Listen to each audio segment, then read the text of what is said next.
The mountains don't care about your story.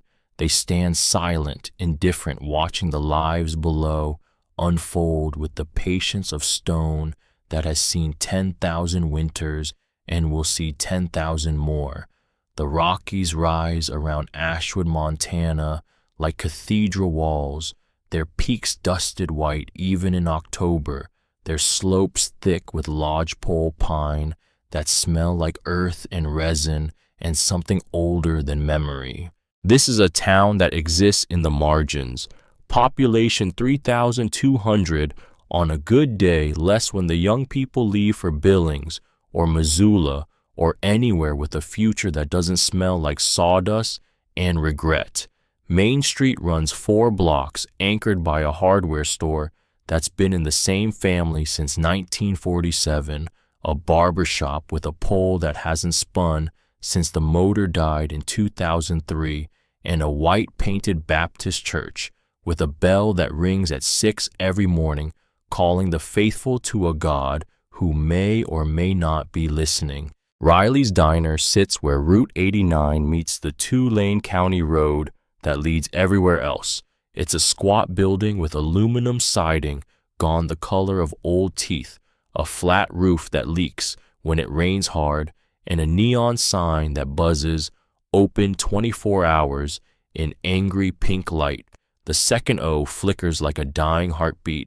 Inside the floor is checkered linoleum, black and white squares, scuffed gray by decades of boots. Red vinyl booths line the windows, their seats cracked and splitting foam, padding showing through like exposed bone. The air always smells the same: burnt coffee, industrial cleaner, and the permanent ghost of bacon grease that has seeped into the walls, the ceiling tiles, the very molecular structure of the building. This is where Caleb Morrison works 4 nights a week from 11 at night until 7 in the morning, making $7.50 an hour, plus whatever tips the insomniacs and long-haul truckers leave behind, which is almost never more than loose change and silence. He is 17 years old, and he has been invisible his entire life. Not in any supernatural sense, in the worst sense, the kind where people look right through you like you're a window. They're trying to see past, like your wallpaper in a room.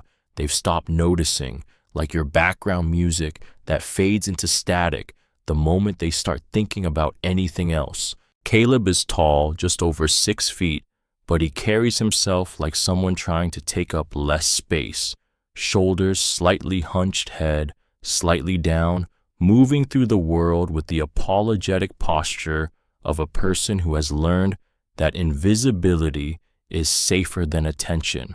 His hair is dark brown, shaggy, falling past his eyebrows in a curtain he hides behind. His clothes are thrift store functional flannel shirts over white undershirts, jeans with frayed hems, sneakers with holes near the toes that he's patched with duct tape on the inside so people won't see. His hands smell permanently of fryer grease and industrial dish soap. His voice is quiet, soft, around the edges, the voice of someone who has been told too many times to speak up and has decided it's easier not to speak at all. He has kind eyes, the color of creek water in late summer, but most people never look long enough to notice. His mother is Diane Morrison, 43 years old and looks 50. She is small, barely 5'2", with dark hair going gray at the temples and hands rubbed raw from years of work that never stops. She holds 2 jobs. Nights she works hospital laundry at Ashwood County Medical, feeding sheets and towels into machines that hiss and rumble through the dark hours, breathing in bleach fumes that burn her throat and make her eyes water. Days she cleans houses on the east side of town, scrubbing toilets and mopping floors for families who leave cash on the kitchen counter and never learn her last name. She raised Caleb alone since he was 9 years old. Since the morning his father walked into the garage, closed the door, started the Mustang, and decided that the carbon monoxide was kinder than one more day of living inside a mind that had turned against him. Michael Morrison, 34 years old, Army infantry, 2 tours in Afghanistan, Purple Heart Bronze Star, and a diagnosis of PTSD that the VA said would get better with time and therapy and medications that made him feel like he was watching his own life through frosted glass. It didn't get better. Diane found him slumped over the steering wheel, the garage thick with exhaust, the radio still playing some country station he'd loved. She screamed until the neighbors came. She held Caleb, 9 years old and shaking, and told him the lie that would define the next 8 years of his life. Daddy's sick. He had to go away to get better. He'll come back when he's ready. The sheriff knew the truth. The coroner knew. The neighbors suspected. But in a town like Ashwood, some lies are kinder than the truth, and Diane Morrison had earned the right to grieve in whatever way kept her son from drowning in the same darkness that had taken his father. The Mustang stayed in the driveway, a 1967 fastback Acapulco blue with a blown head gasket and a transmission that had given up the ghost sometime during Michael's final year. It sat there like a monument, like a promise, like a question Caleb couldn't stop trying to answer. Every Saturday morning, rain or shine, snow or heat, Caleb is in the driveway with a socket wrench and a Haynes manual he bought at a yard sale for $3. He pulls the engine apart, piece by piece, lays the components on old bed sheets, like a surgeon organizing organs, and tries to understand the language of machinery, the logic of combustion, the alchemy that turns gasoline and air and spark into forward motion. The neighbors think it's a hobby. Diane knows it's something else. Caleb knows the truth.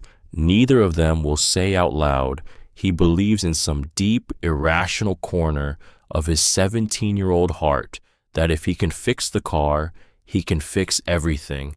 That if the engine turns over, maybe the world will turn over too. Maybe the hole his father left behind will fill in like a pothole patched with fresh asphalt. Maybe his mother will stop working herself to death. Maybe the house will stop feeling like a place where someone important is missing. The engine has never turned over, but every Saturday he tries again, because Caleb Morrison doesn't know how to quit on something even when the something quit on him a long time ago. It's Tuesday night, October 15th, and the diner is as empty as a church on a weekday. One customer, Earl Kowalski, 72, retired postal worker, sitting in his usual booth near the window working on a slice of cherry pie and a cup of coffee he'll nurse for 2 hours.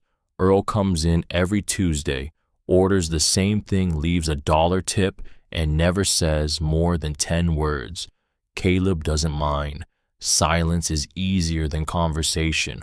Conversation requires you to be seen. He's behind the counter wiping down surfaces that are already clean when the bell above the door chimes.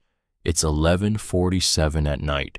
The girl who walks in looks wrong for this place, wrong for this town, wrong for this time of night, in a way that makes Caleb's instincts prickle with a warning he doesn't fully understand. She's young, maybe 16, with short dark hair that looks like it was cut in a hurry, uneven around the edges, choppy in a way that suggests scissors wielded in a gas station bathroom rather than a salon.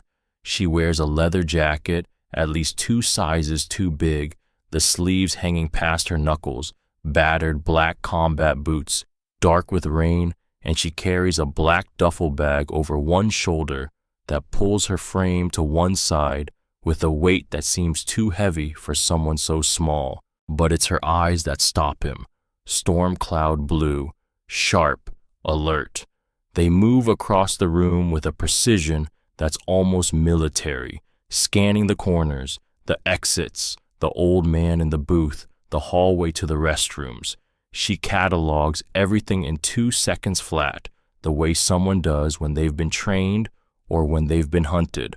Sloane Blackwood is 16 years old, and she has been running for 3 weeks. 3 weeks since she walked out of a life most people would kill for and most people would never understand. Her father is Magnus Blackwood. They call him Iron Jaw. He is the founding president of the Iron Saints Motorcycle Club, a man who commands an army of riders spread across 11 western states who can make a single phone call and have 50 men appear at a location with no questions asked, who has built an empire on the principles of loyalty, brotherhood, and a code of silence that is enforced with the kind of finality that doesn't require courtrooms. He is 6'4", with a beard like steel wool and arms thick as fence posts, covered in ink that tells stories of roads traveled and debts paid and blood spilled in the service of men who would die for him without hesitation. He is rich, powerful, feared in some circles and respected in all of them. He gave Sloane everything a girl could want, everything except a choice. Sloane didn't want the leather. She didn't want the clubhouse with its stale smoke and its whispered conversations that stopped the moment she entered a room. She didn't want the armed escorts to school, the way her classmates looked at her with a mixture of fascination and terror, the way teachers never called on her, because calling on Magnus Blackwood's daughter might bring trouble no one wanted. She didn't want to be a chess piece in a game she hadn't chosen to play. She wanted to be ordinary. She wanted to walk into a room and be nobody's daughter, nobody's leverage, nobody's responsibility. She wanted to choose her own life, whatever that looked like, even if it looked like nothing. So she left. She packed a bag at 4 a.m. while her father slept in the room down the hall, unaware that the most important thing in his world was slipping out the back door with $1,400 in savings and a one-way Greyhound ticket to nowhere in particular. She ditched her phone in a trash can in Sacramento. She cut her hair in a gas station bathroom in Redding, watching the dark strands fall into the sink like pieces of the life she was leaving behind. She bought new clothes at a Goodwill in Bend. She ate vending machine crackers and slept in bus station chairs and tried to become nobody. But 3 days ago at a Greyhound stop in Spokane, she made a mistake that changed everything. She grabbed the wrong bag. It was a simple error. The bags looked identical. Black nylon duffel, no name tag, the kind of generic luggage that 1,000 travelers carry through 1,000 bus stations every single day. She slung it over her shoulder and walked off the bus without a second thought, her mind already on the next leg of the journey, the next cheap motel, the next step in her disappearance. It wasn't until she was 2 hours south, sitting in the back of a pickup truck driven by a rancher who'd offered her a ride, that she unzipped the bag and looked inside. It wasn't her clothes. It wasn't her copy of East of Eden or her toothbrush or the photograph of her and her father from when she was 6 years old before everything got complicated. Inside were bundles of cash, $50,000 rubber banded in stacks of hundreds, and beneath the cash, wrapped in a plastic freezer bag and taped to the lining of the duffel, a small black USB drive. Sloane stared at it for a long time. Her hands began to shake. She knew with the instinct of a girl who had grown up in the shadow of the outlaw world, who had seen men pass envelopes under tables and speak in codes. She was never supposed to understand that she was holding something dangerous. She didn't plug in the drive. She didn't count the money. She zipped the bag shut, got out of the truck at the next gas station, and tried to think. The smart thing would be to leave the bag, walk away, Let someone else deal with whatever dark gravity lived inside that black nylon shell. But if someone was looking for this bag, they would trace the Greyhound manifest. They would find the rancher. They would follow the trail of a girl with short hair and a leather jacket, and they would find her. The only way to stay safe was to keep moving and figure out what she was carrying so she could figure out how to give it back without ending up in a shallow grave. That's how Sloan Blackwood ended up in Ashwood, Montana at 11:30 on a Tuesday night with a flat tire, $23, and absolutely no one in the world she could call. Her sedan, a $1,500 beater she'd bought with cash in Spokane, had blown a tire on Route 89 coming into town. She'd limped into the parking lot of the only place with lights still on the neon buzz of Riley's Diner, cutting through the rain like a lighthouse in a storm. She sits in the car for a long time, gripping the steering wheel, watching the rain streak the windshield.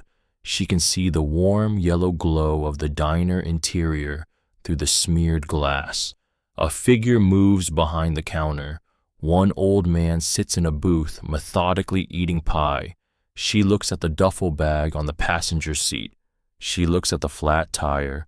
She looks at the $23 in her wallet. Then she pulls the hood of her jacket over her head, grabs the bag, and walks into the diner. The bell above the door chimes with a tired little jingle. Caleb looks up from the counter. His name tag says Caleb in faded letters. He's wiping down the already clean surface with a rag that looks like it needs washing more than the counter does. The girl slides into a booth near the back, positioning herself so she can see both the front door and the hallway to the restrooms. She sets the duffel bag on the seat beside her, one hand resting on it like she's protecting something precious or something deadly. She doesn't take off her jacket. Caleb walks over with a menu and a glass of water. The menu is laminated and sticky edges curling with age. "Coffee," the girl says. Her voice is quiet but steady. "Black, and fries if you have them." "We always have fries," Caleb says. He pauses. She's not looking at him. She's watching the parking lot through the window, watching the rain come down in sheets that blur the world beyond the glass. "Rough night," he asks. It's the most he's said to a customer in weeks. He's not sure why he said it. Maybe because she looks the way he feels most days, alone, tired, a long way from anywhere that matters. The girl looks up at him. For a second, something shifts behind those guarded eyes. A flicker of surprise, maybe, or recognition. The recognition of one invisible person seeing another. "Just passing through," she says. But she's not just passing through. Caleb can see the flat tire from the window, the sedan sitting crooked in the parking lot like a wounded animal listing to one side. He doesn't push it. He goes back to the counter, pours coffee, black no sugar, and drops a basket of fries into the fryer. The oil sizzles and pops a sound, as familiar to him as his own heartbeat. For a few minutes, the diner exists in its usual state of quiet suspension. Rain on the roof, hum of the refrigerator, sizzle of the fryer. Earl turns a page of his newspaper. The clock on the wall ticks its slow, steady rhythm. The world outside is dark and wet, and the world inside is warm and small, and for those few minutes nothing bad can reach them. Caleb brings the girl her coffee and fries. She wraps both hands around the mug like she's trying to absorb warmth through her skin, like she hasn't been warm in a very long time. "Your tire's flat," Caleb says, setting down the fries. "I know. I've got a jack in the back. I can take a look when my shift ends if you want." The girl really looks at him for the first time. She studies his face with those careful eyes, reading him the way she's been taught to read people, looking for the angle, the motive, the hidden agenda. He's skinny, a little awkward, kind eyes behind all that hair. He's offering to help a stranger at midnight in the rain, and he's doing it because he doesn't know how not to. There's no angle, there's no motive. He's just a boy who saw someone who needed help and couldn't look the other way. You don't have to do that, she says. I know, Caleb says, and he almost smiles. It's a small thing, barely a twitch at the corner of his mouth, but it's real. He goes back behind the counter. Sloane eats her fries, slowly sipping her coffee. For the first time in 3 weeks, the knot in her chest loosens just slightly. There's something about this place, this sad little diner in this forgotten town, this boy with his quiet kindness that makes her feel like she can breathe. That feeling lasts exactly 4 minutes. The bell above the door chimes again, and the air in the diner changes. It's not a sound. It's a shift, like the barometric pressure dropping before a storm, like the moment before lightning strikes, when every hair on your body stands on end and the air tastes like copper. Sloane feels it before she sees it. Her hand moves instinctively to the duffel bag. 4 men walk in. They're not locals. That's immediately obvious. They're older, mid-20s, wearing expensive streetwear that looks absurdly out of place in a diner that smells like burnt coffee and desperation. 2 of them are thick, heavy-set, with the flat-eyed look of men who've done ugly things and will do them again without hesitation. The third is wiry and twitchy, his eyes darting around the room like a rat looking for an exit. But it's the 4th man who makes Sloane's blood turn to ice. He's lean with sharp cheekbones and a tattoo of a scorpion crawling up the side of his neck, its tail curving behind his ear like it's about to strike. His eyes are dead, not angry, not cruel, just empty, like a shark's eyes, like looking into 2 holes where a soul should have been. He moves with lazy confidence, hands in the pockets of his black jacket, a smirk pulling at the corner of his mouth. The smirk of a man who enjoys fear the way some people enjoy music. His name is Rafferty. He spots Sloane immediately. His smirk widens into something that has none of a smile's warmth. Well, well, his voice is slick and mocking, the kind of voice that inflicts fear casually, like some people inflict bruises. The little runaway princess. Sloane doesn't scream. She doesn't run. She's been raised in a world where fear is a weapon, and showing it is the same as handing someone a loaded gun. She sets her coffee down slowly and grips the edge of the table until her knuckles go white. Leave me alone, Rafferty. Her voice is flat, controlled. I told you people I'm done. You don't get to be done, sweetheart. Rafferty steps closer. The other 3 men fan out behind him, blocking the path to the front door. The wiry one moves to the hallway, cutting off the back exit. You took something that doesn't belong to you. My employer is very unhappy. He wants the bag, and he wants you in a car right now. Sloane's mind races. They found her. Somehow, despite the ditch phone, the cut hair, the cash purchases, the careful avoidance of cameras, they found her in 3 weeks across 4 states to a diner in a town nobody's ever heard of. That's not luck. That's not just resources. That's information.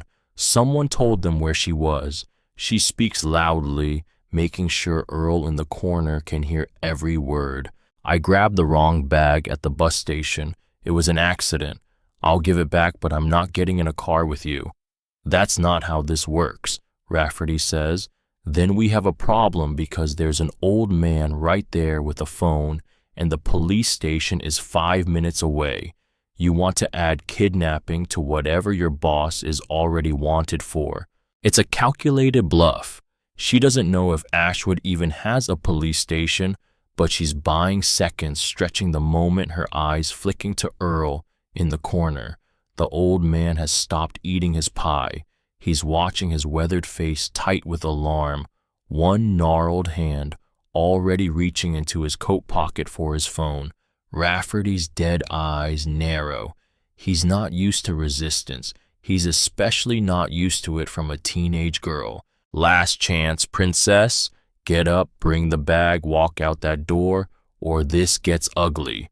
Sloane stares at him. She doesn't move. No, she says. The word hangs in the air like a grenade with the pin pulled. Rafferty's hand shoots forward. He grabs Sloane's wrist across the table, his fingers digging into her skin with a grip that feels like a vice made of bone. He yanks her forward, pulling her half out of the booth. Pain lances up her arm. Her coffee cup topples, spilling across the table in a dark flood. Wasn't asking, he hisses. Behind the counter, Caleb Morrison stops breathing. He's watched the whole thing unfold with a growing dread that started in his stomach and climbed into his throat like something alive. He knows he should stay out of it. These men are dangerous, clearly dangerous. The kind of dangerous that doesn't exist in Ashwood, that comes from a world Caleb has only seen in movies and news reports. The smart thing, the safe thing, is to duck into the back office, call 911, and hide until the police arrive. That's what any reasonable person would do. That's what his mother would want him to do. Stay safe, Caleb. Don't be a hero. Heroes end up in hospitals. But then he sees Rafferty grab her wrist. He sees the pain flash across her face, quickly smothered, because she's too proud or too stubborn to give Rafferty the satisfaction, and he sees her eyes. It's not just fear, it's the look of someone who knows with cold certainty that if she walks out that door, she's never coming back. It's the look of someone about to vanish. Caleb Morrison doesn't think. He doesn't calculate the odds. He doesn't weigh the risks or consider the consequences. He doesn't ask himself whether this is smart or brave or stupid. He just moves. He vaults over the counter. It's a move he's imagined 100 times during long, boring shifts. Hands on the formica swing, the legs overland on the other side. He's never actually done it before. His sneaker catches the edge of a coffee pot and sends it crashing to the floor in an explosion of glass and brown liquid, but he sticks the landing. He puts himself between Sloane and Rafferty. His chest is heaving. His hands are shaking. He's holding a dirty dish rag in one fist, like it's a weapon, a sword, a shield, something more than what it is. Let her go. His voice cracks on the second word. He's terrified. Every nerve in his body is screaming at him to run, to hide, to be invisible again. But his feet are planted on the checkered floor, and he's not moving. He's not moving because something deeper than fear, something that lives in the marrow of who he is, won't let him stand behind a counter while a girl is taken. Rafferty stares at him. For a long moment, the diner is completely silent, except for the hum of the refrigerator and the rain hammering on the roof. Then Rafferty laughs. It's a cold, dry sound like stones scraping together. Look at this. The busboy wants to play hero. He releases Sloane's wrist and turns his full attention to Caleb, his dead eyes measuring the boy the way a wolf measures prey. Go pour some coffee, kid. This is grown-up business. Let her go, Caleb says again, louder this time, steadier. I'm calling the police, Earl shouts from the corner, his hand shaking, but his phone out, jabbing at the screen with arthritic fingers. That's the trigger. Rafferty moves faster than Caleb expected. He pulls a collapsible baton from inside his jacket and flicks it open with a sharp metallic snap. The sound alone is enough to make Caleb's blood go cold, a mechanical click that promises pain the way a caulking hammer promises death. But Rafferty doesn't go for the old man. He swings at Caleb. The baton catches Caleb on the forearm with a crack that echoes through the diner. Pain explodes up his arm, white hot and searing, like someone pressed a branding iron against his bone. He gasps, staggering back, but he doesn't go down. Adrenaline raw, an animal surges through him like electricity. He shoves Rafferty backward with both hands, hard, harder than he knew he could push. Rafferty stumbles, genuinely surprised by the force. "Get him!" he snaps at his men. "Run!"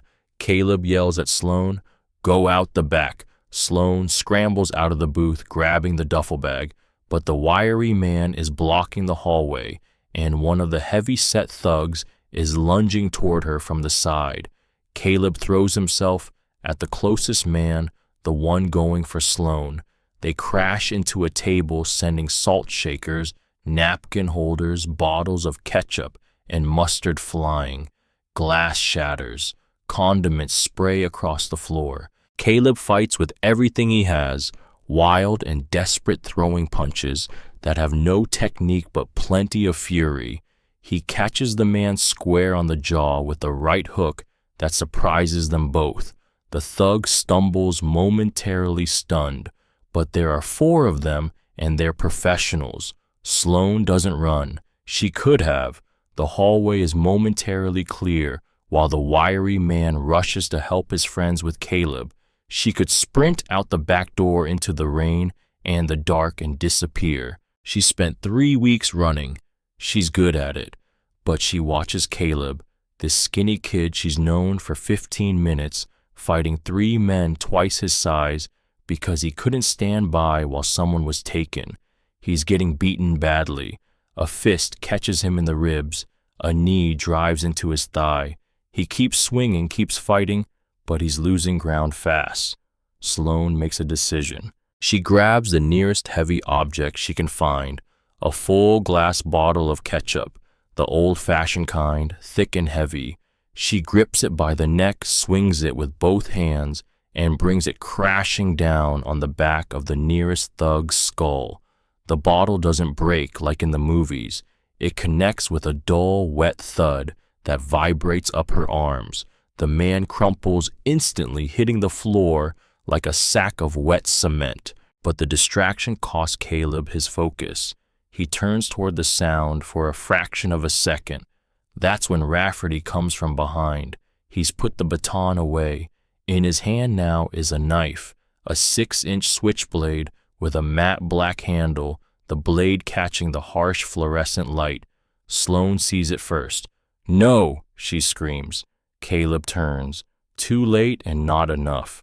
The blade punches into his side just below the ribs on the left. It goes in deep. Sloan hears the sound, a wet, intimate sound that she'll hear in her nightmares for years to come. The sound of steel entering flesh, of something being broken that can never be fully repaired. Caleb gasps. The air leaves his lungs all at once like someone ripped the plug out of a balloon. He looks down at the knife in Rafferty's hand, still buried in his side, and his expression isn't pain. It's surprise, pure, uncomprehending surprise, as if his body hasn't yet informed his brain what happened. Rafferty pulls the blade free. The blood comes immediately, dark, fast, terrifyingly warm.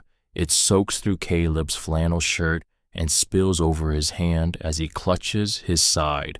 He falls to his knees, then to his back. The diner floor is cold against his skin, a mosaic of shattered glass, spilled ketchup, and his own blood spreading in a slow, dark pool. Rafferty kicks him once in the chest with cold efficiency. Caleb's head cracks against the tile. "Stupid kid!" Rafferty spits. "Sirens!" the wiry man hisses, eyes darting to the window. "Cops, we gotta go." "Leave her," Rafferty decides, looking at the boy bleeding on the floor. "Too much heat now." He points at Sloan with the bloody knife. "This isn't over. Tell your daddy we're coming for the bag, and for the rest."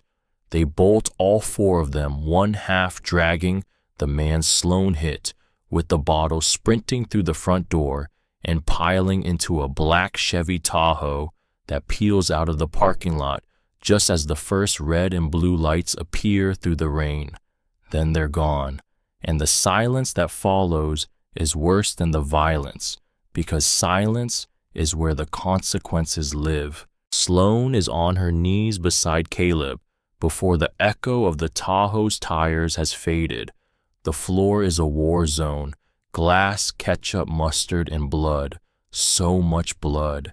It's spreading faster than she thought possible, pooling around his body, soaking into the knees of her jeans, warm against her skin. Caleb's face is gray. His eyes are open but unfocused, staring at the flickering fluorescent light above him. His breathing is shallow, rapid, each breath a thin whistle that sounds wrong, deeply, fundamentally wrong. Sloane doesn't panic. She's grown up in clubhouses where men came in bleeding from bar fights and worse. She's watched her father's medics stitch wounds on kitchen tables while the television played in the background. She knows the basics. She rips off her leather jacket, balls it up, and presses it against the wound in Caleb's side with both hands, leaning her full weight into it. "Stay with me," she says. Her voice is calm, forceful, the voice of a girl who has decided that this boy is not going to die on her watch. "Stay with me, Caleb. Look at me. Don't close your eyes." Caleb blinks. His gaze drifts to her face. He coughs and blood flecks his lips pink and frothy. That's bad. Sloane knows it's bad. It means the blade went deep enough to reach the lung or close to it. "You're okay," Caleb whispers. His voice is barely there, a dry rasp, like dead leaves on concrete. "They didn't take you." "No," Sloane says. Tears are burning her eyes, but she doesn't let them fall. "Not yet. No, they didn't. Because of you. You held the line." Caleb tries to smile. It's lopsided and pale, and it breaks something inside Sloane that she didn't know could break. "Good," he breathes. "That's good." Then his eyes roll back and his body goes slack beneath her hands. Earl is beside her, his gnarled hands pressing a stack of diner napkins against the wound alongside hers. His face is white, but his hands are steady, the hands of a man who carried mail bags through blizzards for 40 years and knows how to keep going when the world is coming apart. "Ambulance is coming, girl. 3 minutes. He's strong. He'll make it." Sloane doesn't take her hands off the wound. She doesn't look up from Caleb's face. She keeps pressure. She keeps talking. She tells him to hold on. She tells him the ambulance is close. She tells him she's not going to let him go. She means it more than she's ever meant anything in her 16 years on this earth. 3 minutes feels like 3 hours. The ambulance arrives with the police. Paramedics rush in, take over, cut away Caleb's shirt, start IV lines. They work fast, their voices clipped and urgent. They load Caleb onto a stretcher and into the back of the ambulance with a speed that tells Sloane everything she needs to know about how bad it is. When people move that fast, it means there's no time to waste. Sloane stands in the middle of the ruined diner covered in blood. Caleb's blood. Her leather jacket is soaked dark. Her hands are red up to the wrists. She's shaking not from cold, but from the delayed shock of adrenaline finally releasing its grip. A deputy tries to talk to her. She can't hear him. The sirens are still screaming in her ears. She follows the ambulance to the hospital. She walks because her car has a flat tire and nobody thought to offer her a ride. She walks 2 miles in the rain, carrying the black duffel bag over her shoulder, her boots splashing through puddles that reflect the red and blue lights of patrol cars racing past her toward the diner. She doesn't feel the rain. She doesn't feel the cold. She feels only one thing, a burning crystalline resolve that settles into her bones like molten iron cooling into steel. This is her fault. All of it. A boy she'd known for 15 minutes is on an operating table because she walked into his diner carrying a problem she had no right to bring to his door. She can't undo that. She can't take back the knife, but she can make sure it means something. She can make sure the people who did this answer for it. And she can make sure Caleb Morrison doesn't die in the dark without someone fighting for him the way he fought for her. The Ashwood County Medical Center is a small building, 2 stories, red brick, with a parking lot that holds maybe 40 cars. It's not equipped for what just came through its doors. The emergency room has 2 bays. The surgical suite is designed for appendectomies, not knife wounds that shred livers and puncture diaphragms. Dr. Marcus Ashford, the lead trauma surgeon, a lean man with silver hair and steady hands, arrives 9 minutes after Caleb, still pulling on his scrubs. The team works frantically. The knife has lacerated Caleb's liver, nicked his diaphragm, and ruptured his spleen. He's losing blood faster than they can replace it. Sloan sits in the waiting room. The fluorescent lights buzz above her, casting everything in flat, sterile white. She's still wearing Caleb's blood. A nurse offers her a change of clothes. She refuses. She doesn't deserve clean clothes, not while he's in there fighting. At 3 a.m, Dr. Ashford emerges from surgery, looking like a man who's been in a prize fight and only barely won. His scrubs are sweat-soaked, his eyes are bloodshot. "The boy made it through surgery," Ashford says, and Sloan's entire body sags with a relief so physical it's almost violent. But it was close. The blade lacerated his liver and nicked his diaphragm. We had to remove his spleen. He's lost a massive amount of blood. He's in a medically induced coma. "What are his chances?" Sloan asks. 40%, Ashford says. "If he doesn't develop an infection and if his vitals stabilize over the next 48 hours, he has a fighting chance. But I won't lie to you, it's going to be close." 40%. Less than a coin flip. Sloan feels the number land in her chest like a stone thrown into still water, ripples of dread spreading outward. Diane Morrison arrives at 3:15. She's a small woman, thin, with tired eyes and hands red and rough from years of hard work. She comes in a coat thrown over her nightgown, her hair unbrushed, her face a mask of terror. When she sees Sloan, she freezes. "Are you hurt?" Diane asks, because that's the kind of woman she is. Even in the worst moment of her life, her first instinct is to care for someone else. "No, ma'am," Sloan says. "This isn't my blood. It's Caleb's. He saved my life tonight." Diane's face crumbles. She collapses into a chair, pulling a rosary from her coat pocket. The beads click softly between her fingers, a tiny, rhythmic sound that fills the silent waiting room like a heartbeat. Sloan sits down across from her. She can't leave. She has to explain. But how do you explain to a terrified mother that help is coming, that the medical bills will be covered, that an army of bikers is about to descend on her town because her son was brave enough to stand up? You don't explain.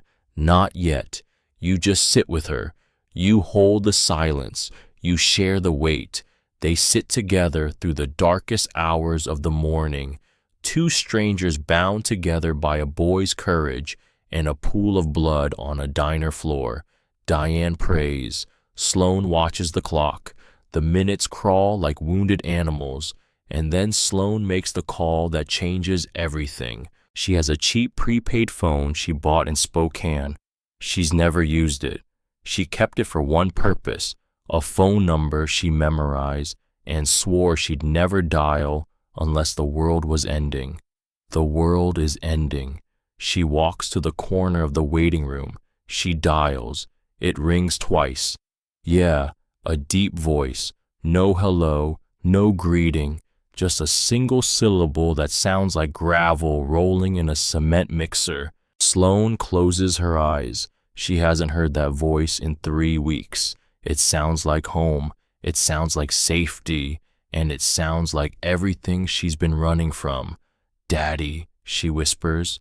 The silence on the other end is instant and absolute. It's the silence of a man whose entire body has gone rigid, whose heart has stopped between beats. Sloan Blackwood, where are you? Are you hurt? No, I'm okay, but Daddy, they found me. Rafferty and his crew, the ones who work for Graves, they tracked me down. I'm on my way, Magnus Blackwood says. The words come fast, automatic, with the force of a freight train. Wait, Sloan says, and here it is, the moment that separates Sloan from every other club daughter, every other runaway, every other girl who called her father for help. She doesn't just call for rescue, she sets the terms. Daddy, listen to me. A boy saved me tonight. He works at a diner. He's 17 years old. He stepped between me and Rafferty and took a knife from me. He's in surgery right now, and they're telling me he might not make it. He doesn't know who I am. He doesn't know who you are. He just saw a girl in trouble and stood up. He bled for me, Daddy. When Magnus speaks again, his voice is different. The sharpness is still there, but beneath it is something raw, something ancient. The voice of a man who understands sacrifice the way a priest understands prayer. What's his name? Caleb Morrison. Is he still breathing? Barely. You tell the doctors to do everything.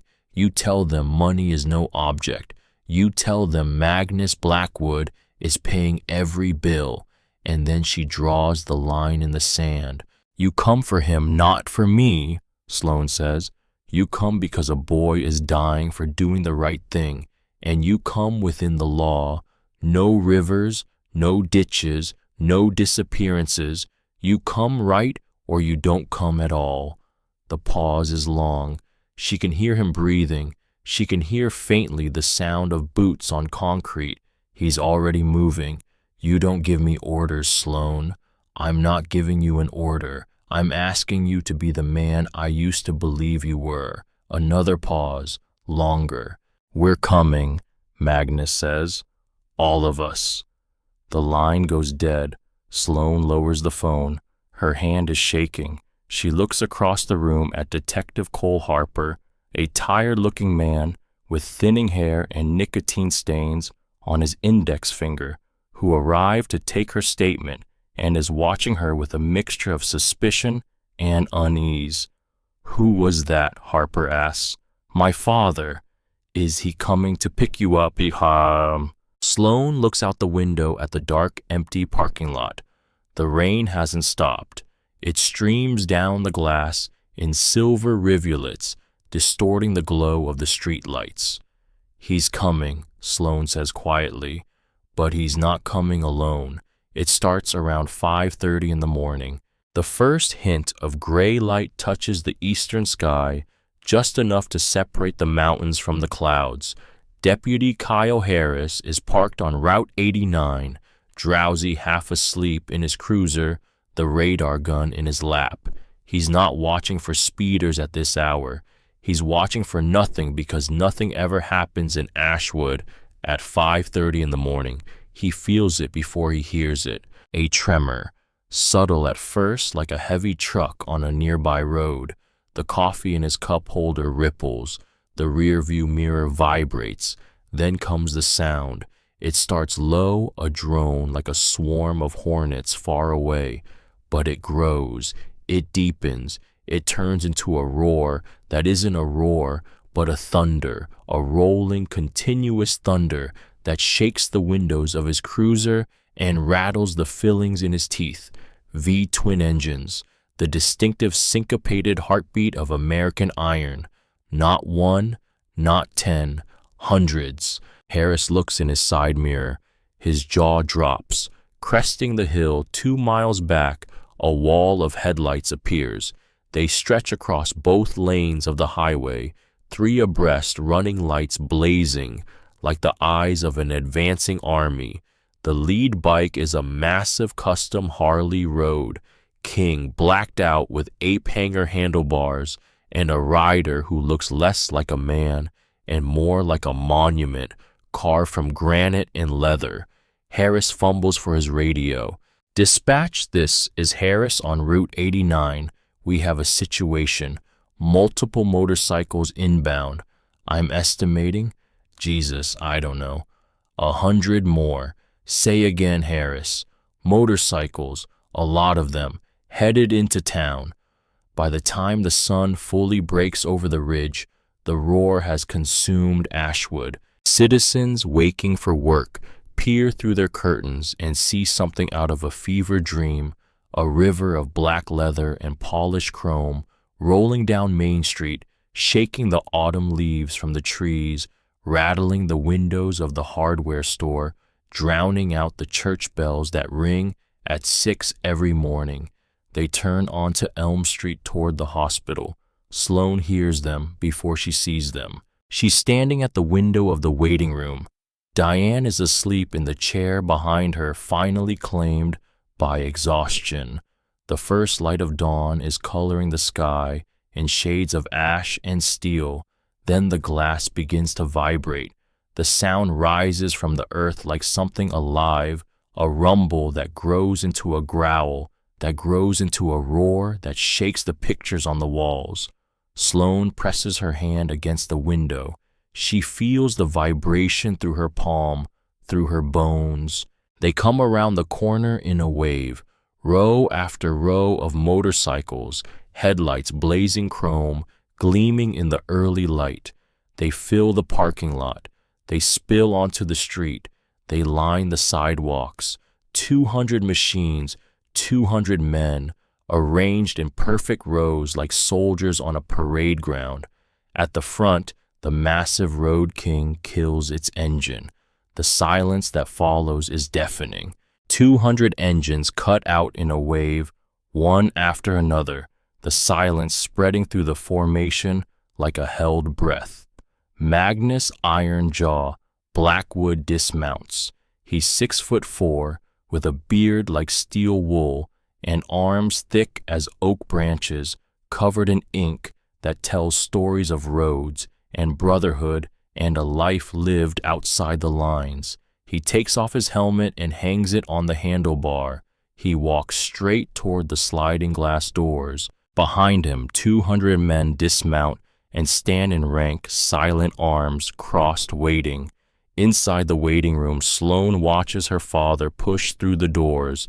He fills the room with his presence the way a thunderstorm fills a valley. Nurses freeze. An orderly drops a clipboard. Even the hum of the fluorescent light seems to quiet. His eyes find Sloane. "Daddy," she says. She doesn't run to him. She stands her ground because that's what she promised herself she'd do. She won't collapse into his arms like a little girl. Not now, not after everything she's done to prove she's more than that. But Magnus crosses the room in 3 strides and wraps her in his arms anyway. For one moment, the mask slips. He's not a club president. He's not Iron Jaw.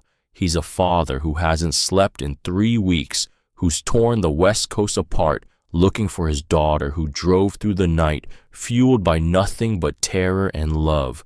He holds her so tight she can't breathe. She lets him, just for a moment.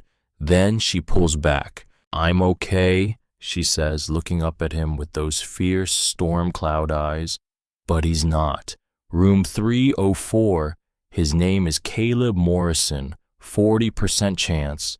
His mother's right there.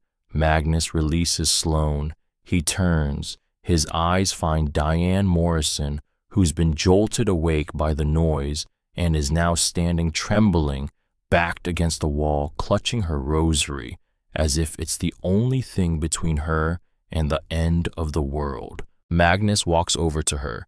The leather of his cut creaks with every step. His boots are heavy on the linoleum. He's a terrifying figure, a mountain of muscle and ink and scars, and Diane is shaking so hard the rosary beads are clicking. He stops in front of her. He slowly removes his sunglasses. His eyes are red-rimmed from the wind and the worry and the long night ride, but they're kind, unexpectedly, unmistakably kind. He goes down on one knee. The president of the Iron Saints kneels, on the scuffed linoleum floor of a county hospital in front of a cleaning lady in a nightgown. "Ma'am," Magnus says, his voice a low rumble but gentle reverent. "My name is Magnus Blackwood. Your son saved my little girl's life last night."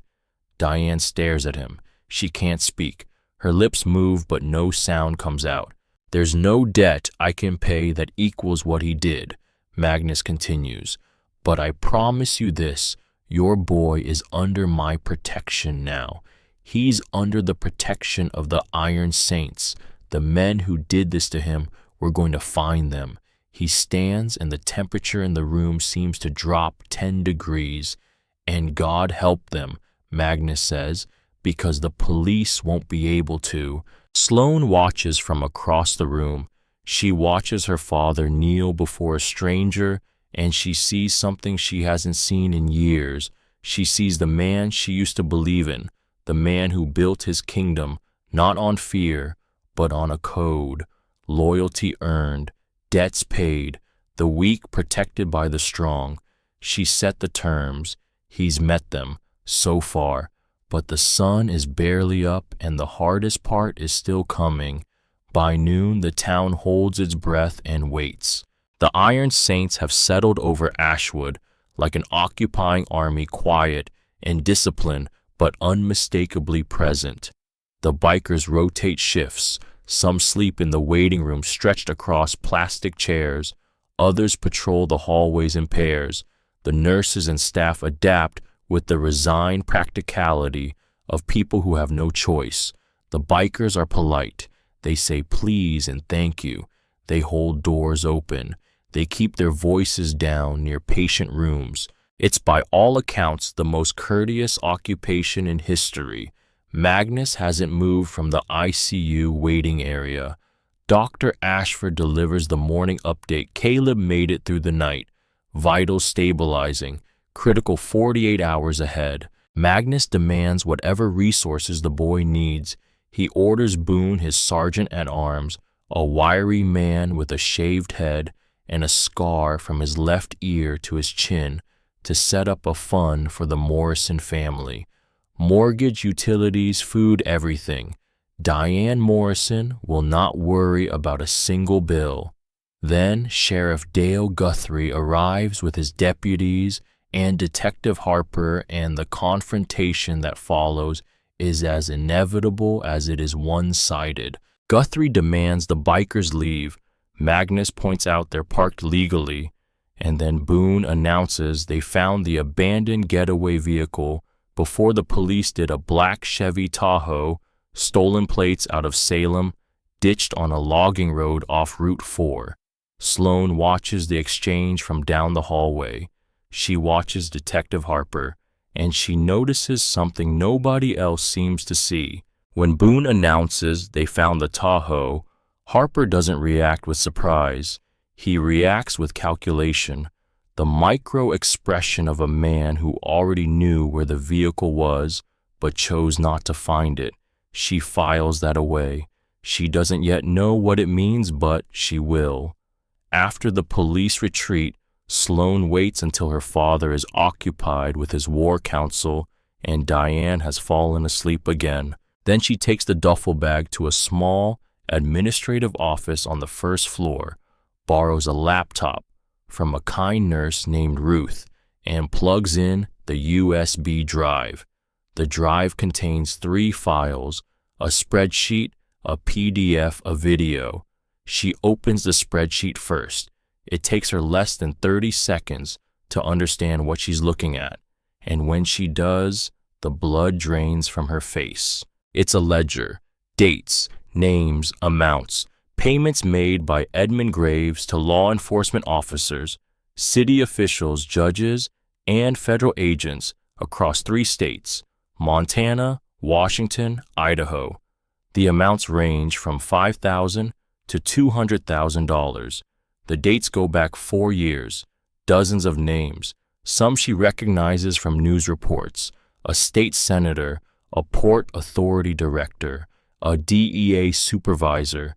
Then a name jumps off the screen and hits her like a fist. Detective Cole Harper, Ashwood County Sheriff's Department, monthly payments of $3,000, 4 years running, last payment dated 6 days ago.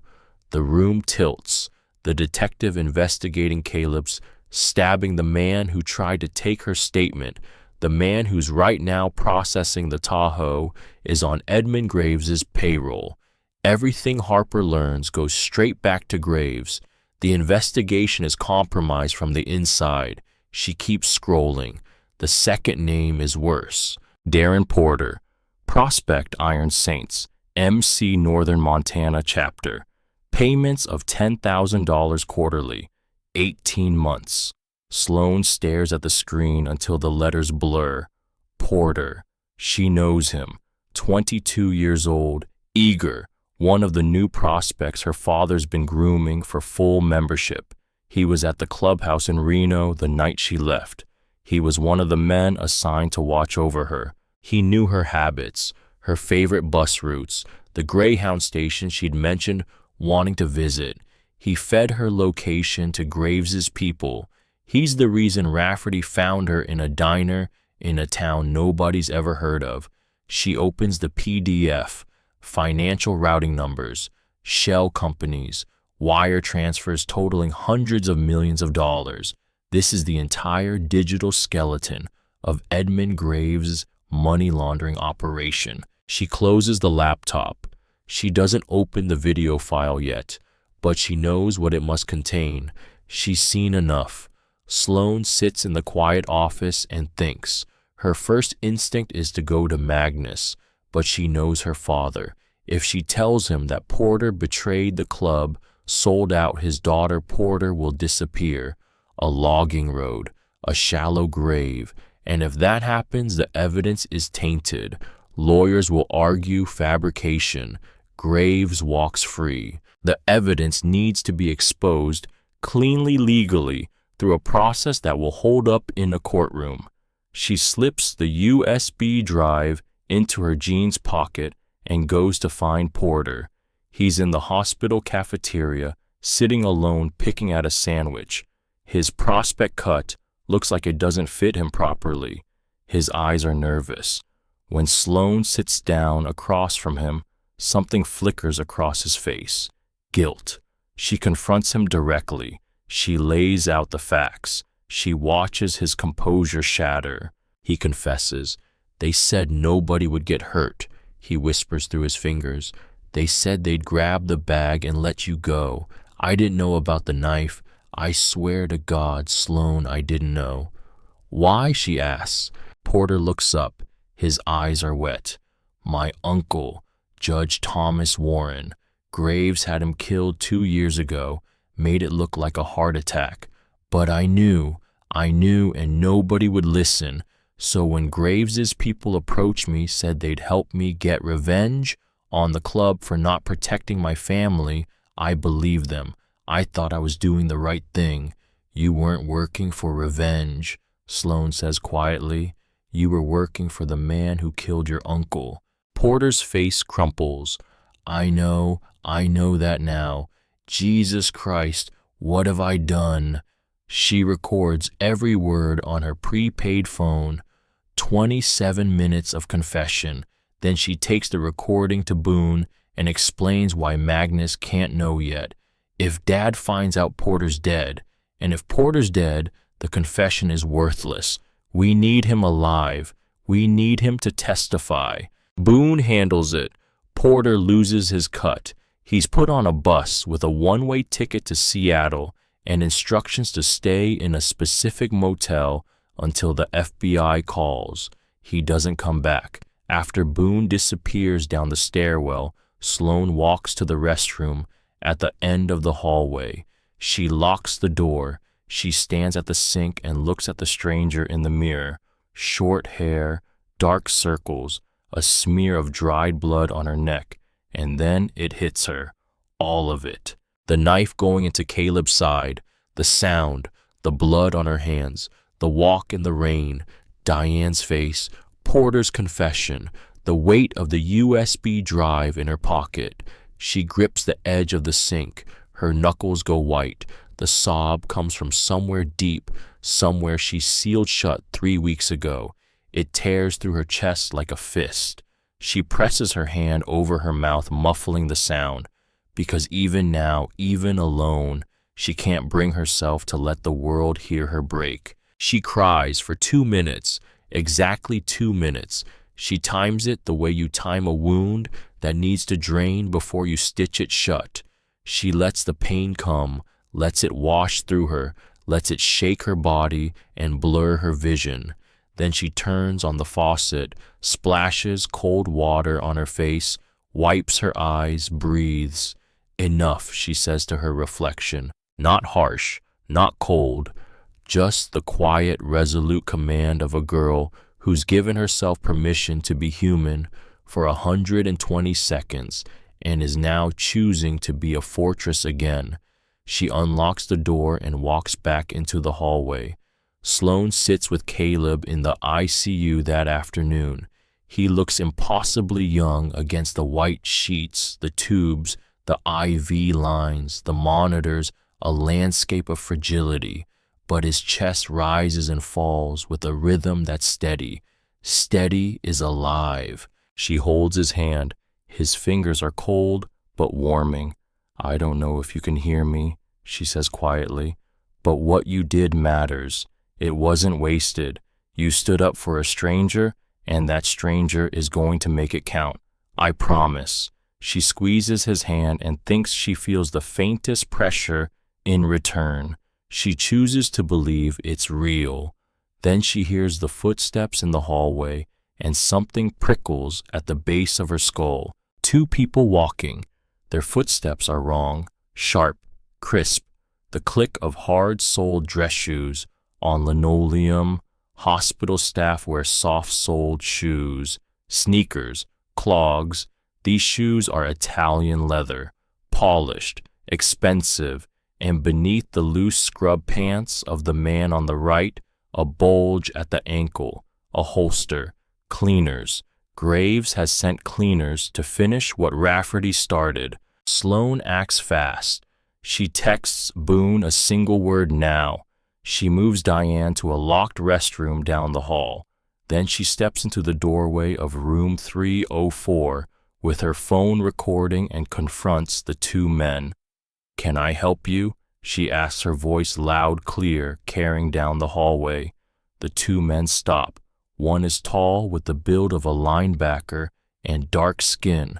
The other is white, shorter, wiry, with dead professional eyes that belong in a war zone. Just here to check vitals, the tall one says. His voice is flat, rehearsed. Funny, Sloane says, because I've been here all day and I've never seen either of you before, and your scrubs still have the package creases in them, and that's a Glock 19 on your ankle. The wiry one's hand moves toward his waistband. 8 seconds. That's how long it takes for Hendricks and Briggs, 2 Iron Saints nomads who've been shadowing Sloane all morning, to come through the stairwell door like an avalanche. Hendricks, 6'6" former Army Ranger, hits the tall man with a tackle that sends them both crashing into the wall. The man's head bounces off the drywall with a sound like a hammer hitting a watermelon. Briggs, the Marine Corps sniper, moves with surgical precision. He's on the wiry man in 2 steps, one hand twisting the gun away, the other driving a knee into the solar plexus. The man drops gasping. No shots fired. 2 men on the floor zip-tied a suppressed pistol, skittering across the linoleum. Sloane stops recording. She has evidence. Clear video. Faces visible. Weapon in frame. Timestamp in the corner. She tells Boone to hold them for the FBI. Not the local police. Not Harper. Detective Harper is compromised, she says, tapping her pocket where the USB drive sits. He's on Graves's payroll.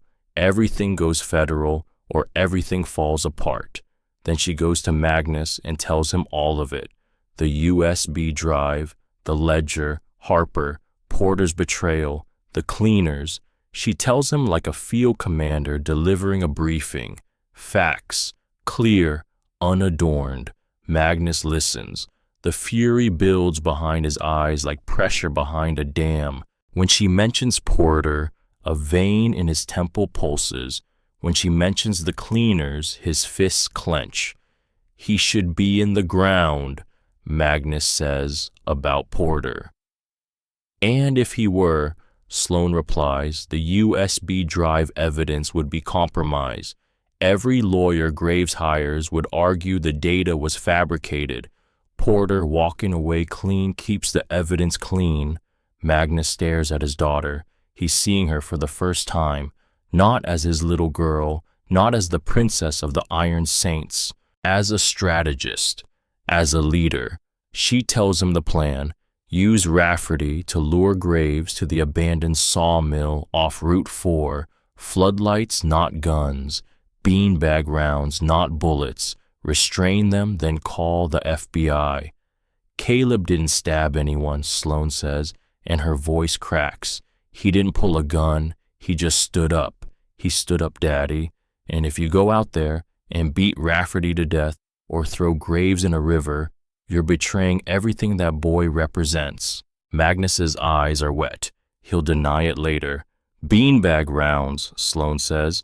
Non-lethal. Everyone goes home breathing. Everyone goes to prison, not to the morgue. Magnus exhales through his nose, the sound of a bull being told to stand down. Non-lethal, he says. Fine, but if they shoot first, we finish it. Fair, Sloan says. At 6:45 that evening, Boone and 4 nomads bring Rafferty to the hospital basement. The motel room breach took 15 seconds.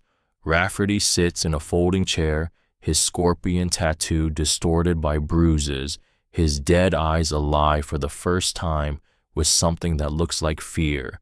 Sloan sits across from him and lays out his options. Call Graves and lure him to the sawmill, or face 25 to life as a co-conspirator with no one to cut a deal with. Rafferty calculates. Gears turn. Exits close. He makes the call. Midnight, he says into the phone. The old Clearwater mill. Bring the payment. I've got the girl and the drive. Graves agrees. Before she leaves the hospital, Sloan stops at room 304 one last time. She stands over Caleb's bed and memorizes his face, the shaggy hair pushed back by a nurse, the bandages white against white. I'm going to do something tonight that scares me more than anything I've ever done, she says. But I keep thinking about you, about the way you jumped over that counter with nothing but a dish rag. You didn't have a plan. You didn't have backup. You just moved because it was right. So I'm gonna move too. And when you wake up, this is going to be over. All of it. I promise. She touches his hand. His skin is warm. Warmer than it had been that afternoon. She walks out without looking back. The old Clearwater sawmill sits on a high bluff overlooking the Yellowstone River fork, a skeletal ruin of rusted corrugated metal and rotting timber that's been surrendering to the Montana elements for decades. The main warehouse is a vast cathedral-like space, 2 stories of open floor beneath a lattice of steel catwalks and overhead beams. The roof is half gone, stripped by winter storms, letting in the sky and the rain. Sloan arrives at 9:30, 3 hours early. She's drawn the layout on a napkin. She's identified catwalks, machinery positions, blind spots, choke points.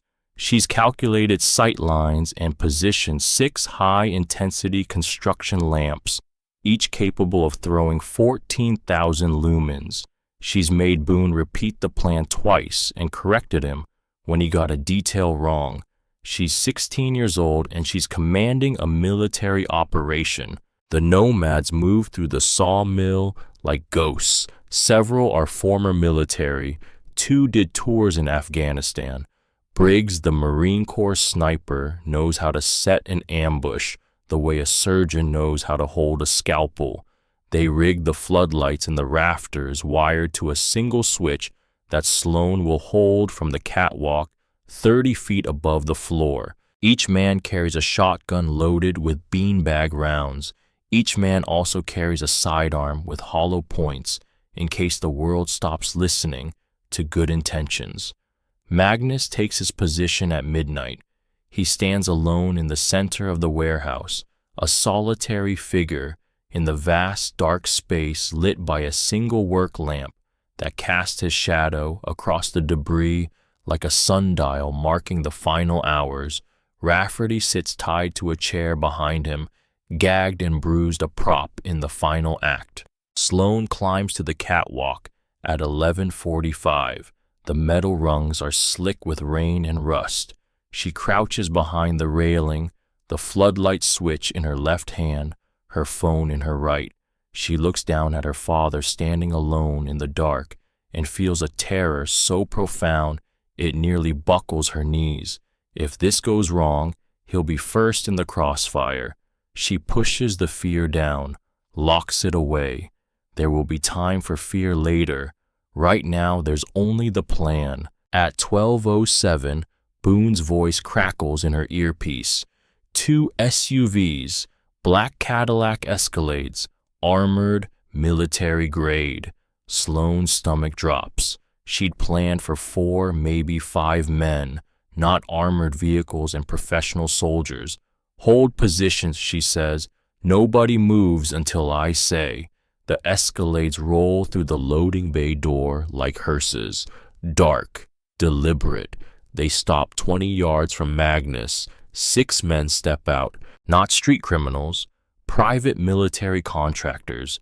They move with fluid, lethal economy, checking corners, scanning darkness, suppressed carbines at low, ready night vision goggles atop their heads. Then Edmund Graves steps out. He's a disappointing figure, small, slight, wearing a charcoal wool overcoat that probably costs more than Diane Morrison makes in 6 months. Thin hands, wire-rimmed glasses, the officious manner of a man who views the world as a series of transactions. He holds a black umbrella over his head, fussy and precise even in a ruin. But there's something else. A 4th figure emerges from the second Escalade, stumbling, hands bound, a black hood over his head. One of the contractors rips off the hood. Judge Thomas Warren, 68 years old, thin, pale, bruised, very much alive. Sloan's breath catches. The judge Graves supposedly had killed 2 years ago. The reason Porter joined Graves, the lie that started everything. Graves kept him alive, tortured him, used him, and now he's using him as a human shield. "You're not Rafferty," Graves says, his voice bored. He checks his cuticles. "Rafferty's indisposed," Magnus says. "I'm the father." Graves sighs. "The biker. I was hoping to avoid this. It's all so theatrical." He gestures to his men with a lazy wave, the way someone might gesture to a waiter. "Kill him. Find the girl. Find the drive. Burn the building. I have a flight to catch." 6 rifles rise. 6 red laser sights converge on Magnus' chest. But one of the contractors shoves Judge Warren forward, holding him as a shield between Magnus and the shooters. "Can't shoot through a federal judge," the contractor says with a cold smile. Sloan's hand tightens on the switch. The plan is falling apart. They can't shoot without hitting Warren. "Now," she says into her mic. She throws the switch. The warehouse explodes with light. 84,000 lumens, all directed downward, turning the darkness into a blinding white inferno. The mercenaries' eyes, adjusted to near total darkness, are hit with a wall of light that's physically painful. 2 stumble backward. 1 drops to a knee. The night vision goggles catch the reflected glare and become instruments of torture. The nomads move fast and hard from behind the machinery, from the shadows, from positions the mercenaries hadn't been able to check. because Sloan had placed the lights to create specific blind spots. 2 beanbag rounds drop the first mercenary. A second goes down the same way, but the remaining 4 adapt in seconds. Combat veteran training kicks in through the shock. 2 drop behind the armored escalades and begin returning fire. Controlled, aimed, bursts. The suppressed carbines make a sound like angry whispers. Rounds spark off machinery, shatter a floodlight, send debris flying. Then the sound Sloan's been dreading, a cry of pain from the shadows. Briggs. A round caught him in the thigh as he advanced along the east wall. He goes down, dragging himself behind a steel column, blood soaking through his jeans. His jaw is clenched, his hands pressing against the wound. Below her, Magnus charges a mercenary who's come around the escalade. 240 pounds, propelled by fury. He lowers his shoulder and hits the man like a freight train, slamming him into the vehicle hard enough to dent the armored panel. But the mercenary fires as he's being hit. A round tears through Magnus' leather cut and carves a furrow across his left shoulder. Magnus roars, not in pain, in anger. He grabs the stunned mercenary and hurls him into the concrete floor. More mercenaries go down, but the contractor holding Judge Warren is backing toward the loading bay, using the judge as a shield, laying down disciplined fire that pins 2 nomads behind a bandsaw housing. The situation is stuck. Briggs bleeding, Magnus bleeding, a stalemate in a fight that needs to end fast. But Sloan can see the contractor from the catwalk. She's directly above and behind his position. He doesn't know she's there. Then she hears an engine roar. A pickup truck, headlights blazing, crashes through the loading bay entrance. Darren Porter is behind the wheel. He's not supposed to be here. He's supposed to be in Seattle, but he's here, and he's driving straight at the escalade, holding Judge Warren. Porter, no, Sloan screams, but Porter's made his choice. The truck slams into the side of the escalade at 40 miles per hour. The impact is apocalyptic. Metal screams, glass explodes, the escalade tips, rolls onto its side. The contractor holding Warren is thrown clear, losing his grip. Judge Warren stumbles free, falling to the concrete, dazed but alive. And Porter's truck front end, crushed radiator steaming, sits in the wreckage. Porter kicks open the driver's door and falls out, clutching his chest. Blood spreads across his shirt. He was shot during the approach, hit by fire from one of the contractors as he accelerated toward the escalade. "Get the judge," Sloan yells. Hendricks sprints forward, grabs Warren, drags him behind cover. The remaining mercenaries are disoriented, their formation broken. The nomads press the advantage. More beanbag rounds, more men on the ground. But Porter's on his knees in the open, exposed, bleeding. Magnus runs to him. "What the hell are you doing here?" Magnus roars, dragging Porter behind a concrete pillar. "Fixing it," Porter gasps, blood bubbles on his lips. "I had to fix it. Judge Warren, my uncle. I couldn't let him die because of me." Magnus presses his hand against Porter's chest wound. The blood wells between his fingers, warm and unstoppable. "Medic!" Magnus shouts. But Porter grabs Magnus's vest, pulls him close. "Tell Sloan I'm sorry. Tell her I tried to be better." His eyes go unfocused. His hand goes slack. Darren Porter dies on the floor of the Clearwater Mill, 22 years old, a traitor who became a hero in the last 30 seconds of his life. Silence falls. The fight is over. 6 mercenaries zip-tied and unconscious. Judge Warren safe. Graves standing alone near his overturned Escalade umbrella, gone glasses, crooked coat, spattered with rain and concrete dust.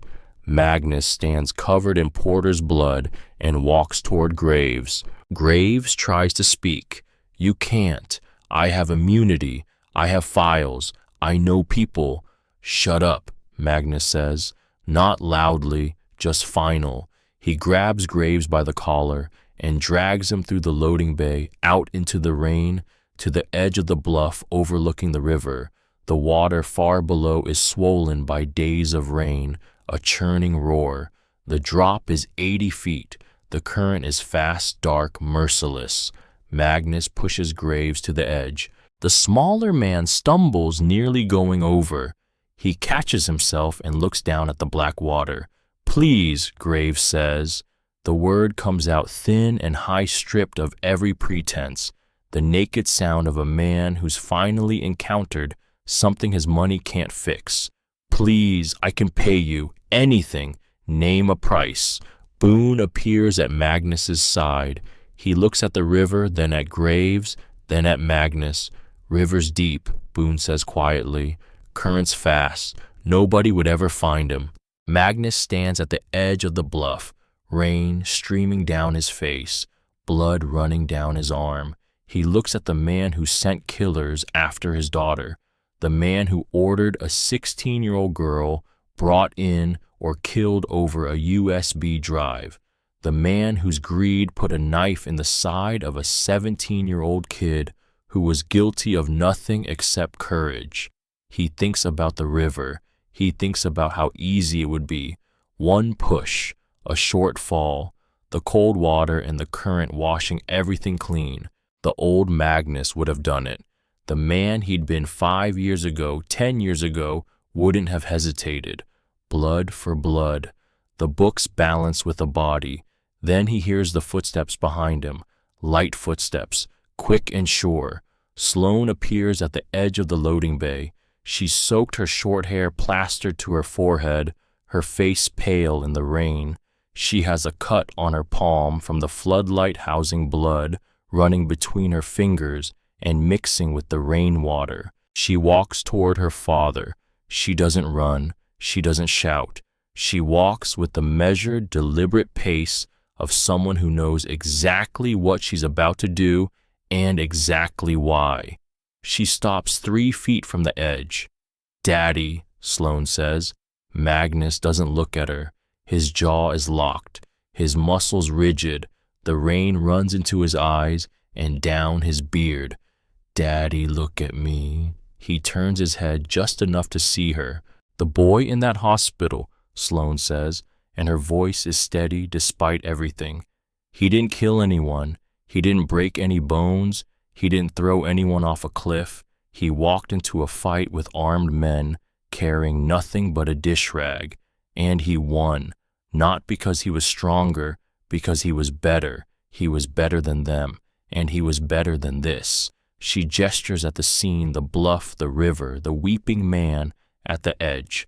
If you throw him off that cliff, you prove every person who ever called you a thug right. Every cop, every prosecutor, every reporter who said the Iron Saints are just criminals with motorcycles. And you prove Caleb wrong. You prove that standing up, doing the right thing, bleeding for a stranger, none of it matters. Because in the end, the biggest fist wins. Magnus stares at her. His eyes are burning. Not from the rain, from something deeper, something tearing through walls he'd built over decades. He ordered them to kill you, Magnus says. His voice is raw, broken in places he didn't know could break. He sat in his car and said the words, kill her, like you were nothing, like my baby girl was a line item on a ledger. I know, Sloane says, and that's why this has to go to court. That's why the world has to hear those words, not in a river, not in the dark, in a courtroom, on the record, where it counts. She takes a step closer, close enough to touch him. If you do this, I lose you, not because you'll go to prison, because I'll never be able to look at you the same way again. And I just got you back, Daddy. I just started seeing the man I used to believe in. Don't take that away from me. The silence between them is absolute. Even the rain seems to hold its breath. Magnus looks at his daughter. He looks at Graves. He looks at the river. He releases his grip. Graves collapses onto the wet ground, gasping, curling into himself like a child waking from a nightmare. His expensive coat ruined, his glasses gone, fallen into the mud. He weeps without sound, his body shaking. Magnus steps back from the edge. He turns away from the river and faces his daughter. The rain runs between them like a curtain. "Call the sheriff," Magnus says. His voice is quiet now, drained. The voice of a man who's just fought the hardest battle of his life and won by not throwing a single punch. "Tell him we have a present for the FBI." Sloan pulls out her phone and dials the Portland FBI field office's 24-hour tip line. She identifies herself. She describes the money laundering operation. She lists the contents of the USB drive. She gives the coordinates of the sawmill. She tells them to send a team quickly. She answers 3 questions and hangs up. Boone zip ties Graves's hands behind his back. The nomads load the unconscious mercenaries into the Escalades. The Iron Saints vanish into the night on silent engines. By the time Sheriff Guthrie and the state police arrive, followed 30 minutes later by 2 black SUVs from the FBI's Portland office, the warehouse is empty of bikers. All that remains are 6 zip-tied mercenaries on their knees, a battered Rafferty still tied to his chair, Judge Thomas Warren wrapped in a blanket and shaking, and Edmund Graves sitting in the mud with a USB drive taped to his forehead with duct tape. Sloane's idea. She thought it added a certain poetic symmetry. The drive back to the hospital is quiet. Sloane sits in the van, her head leaning against the cold metal wall, her eyes closed. The adrenaline is draining out of her body, leaving behind an exhaustion so complete it feels like her bones are dissolving. Magnus sits across from her, his shoulder field-dressed, wrapped in gauze. It will need stitches, but he refused treatment until Sloane was safe. "You were right," Magnus says into the darkness of the van. Sloane opens her eyes. About all of it. Porter, Harper, the plan, the river, about Caleb, about what he represents. He looks at his scarred knuckles, the tattoos covering his arms, the leather cut that's defined his identity for 3 decades. "I've spent my whole life living by a code, loyalty, strength, blood for blood, and I thought that was enough. I thought that was what made a man. But that kid in the hospital, he never lived by any code. He never swore any oath. He just saw someone in trouble and stood up. No backup, no army, no plan, just him and a dish rag and more guts than any man I've ever known." He looks at Sloane. His eyes are wet. "You asked me to be the man you used to believe in. I don't know if I am that man, Sloane, but I'm going to try." Sloane reaches across the van and takes her father's hand. His fingers are rough, scarred, calloused from decades of gripping handlebars and making fists. She holds them gently. "That's all I ever wanted," she says. They ride the rest of the way in silence, father and daughter, the storm and the mountain, connected by something stronger than blood, stronger than code, connected by the choice to be better. Caleb Morrison opens his eyes on a Friday morning. The first thing he sees is the ceiling. White acoustic tiles, each one dotted with tiny holes lit by a fluorescent panel that casts a flat antiseptic glow. The second thing he notices is the beeping, a steady rhythmic pulse from somewhere to his left. The third thing is the pain, a deep hot line of fire along his left side from his ribs to his hip, pulsing with every heartbeat. He tries to move, his body rebels instantly. "Easy," a voice says, soft, urgent, familiar in a way he can't immediately place. "Don't try to move. You've got about 40 stitches and a missing spleen. The doctor said you're supposed to lie still for at least another week." Caleb blinks. He turns his head slowly, carefully, and sees her. Sloane is sitting on the wide windowsill, one knee pulled to her chest. She looks different from the girl who walked into the diner 5 nights ago. The oversized leather jacket is draped over a chair, laundered but still carrying a faint shadow of rust brown that no amount of detergent can fully erase.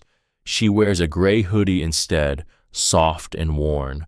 Her face is clean, her short hair pulled back, and her storm cloud blue eyes are fixed on him with an intensity that makes the room feel very small. "You're okay," Caleb says. It's not a question. It's the first thing his brain produces, the thought that's been frozen in place since the moment the world went dark on the diner floor. "Yes," Sloane says. She smiles, and it's the first genuine, unguarded smile she's allowed herself in weeks. "I'm okay, because of you." "Did I win?" Caleb asks. His voice is a dry crackle, and it hurts to speak, but the corner of his mouth turns up. Sloane lets out a breath that's half laugh, half sob. "You won. You held the line, and the cavalry came. They're gone, Caleb. Rafferty graves all of them. The FBI has them. It's over." "Good," Caleb whispers. His eyes drift shut for a moment, the morphine pulling at him. "That's good." Another voice, warm, breaking with emotion. Caleb opens his eyes again. His mother is there. Diane stands beside the bed, her hand pressed to her mouth, tears streaming down her face. She hasn't slept in 5 days, has barely eaten, has worn a path in the linoleum between the waiting room and the ICU. But in this moment, with her son's eyes open and focused, she looks like a woman who's just witnessed a resurrection. "Hey, Mom," Caleb says. Diane collapses forward, wrapping her arms around him as gently as she can, pressing her face into his shoulder, her body shaking with sobs that she's held back through days of terror and prayer. "My boy," she whispers, "my brave, stupid, wonderful boy." Caleb winces at the pressure on his side, but doesn't complain. He holds his mother with his free arm and lets her cry. After a while, the door opens. The air shifts the way it always does when Magnus Blackwood enters a space. Not because he's loud, because he's a force, and forces don't need to announce themselves. He's not wearing his cut today. Dark t-shirt that strains across his broad chest, heavy denim jeans, left arm in a sling, the shoulder wound bandaged beneath the fabric. But he can't hide what he is. He fills the doorway like a wall. His beard is the color of iron filings. His arms are mapped with ink that tells decades of stories. He carries a motorcycle helmet in one hand and a small paper bag in the other. Caleb's eyes widen. "You're him, the dad." "I am," Magnus says. His voice is quiet, almost reverent, as if he's entering a church. He walks to the bedside, his boots making barely a sound. He looks down at the bandages, the tubes, the fragility of a 17-year-old kid who worked at a diner and had never been in a fight before the one that nearly killed him. Magnus extends his hand. It's massive, engulfing Caleb's completely, but he doesn't squeeze. He holds the boy's hand with a gentleness that seems impossible for a man that size. "You saved my world, son," Magnus says. His voice is thick with an emotion he's spent a lifetime suppressing. "There aren't words for that. There's not enough money in the world to pay for that. You gave me back my daughter." "I just couldn't let them take her," Caleb murmurs. "He had a knife. She was scared. It wasn't right." "No," Magnus agrees. "It wasn't right, and most men would have run. Most men would have hid. You stood up." He releases Caleb's hand and reaches into his pocket. He pulls out a set of car keys and places them on the bedside table. My boys went by your house, Magnus says. We saw the Mustang in the driveway. Transmission was shot. Head gasket was blown. Caleb winces. Yeah, I was saving up. It's fixed, Magnus says. New transmission, new engine, new paint. We even fixed the AC. It runs better than the day it rolled off the lot. Caleb stares at him. The car. The car he's been trying to fix every Saturday for 8 years. The car his father left behind like a broken promise, wrapped in rusted metal. Fixed. Running. Whole. Then Magnus reaches into his other pocket and pulls out a second set of keys. Heavier. The key fob bears the silver shield of Harley Davidson. I figured a young man who stared down a knife deserves something with a little more soul, Magnus says. Something that understands the wind. There's a 2024 Iron 883 Sportster in your garage. Matte black, custom exhaust, paid in full, insurance and registration handled. Caleb looks at the keys in his palm. His throat is tight. His eyes are burning. I can't accept this, he whispers. You're not accepting a gift, Caleb, Magnus says, his tone shifting from warm to solemn. You're accepting a tribute. He looks at Diane, who's watching from the other side of the bed, her eyes wide with disbelief. We set up a trust in your name this morning, Magnus says.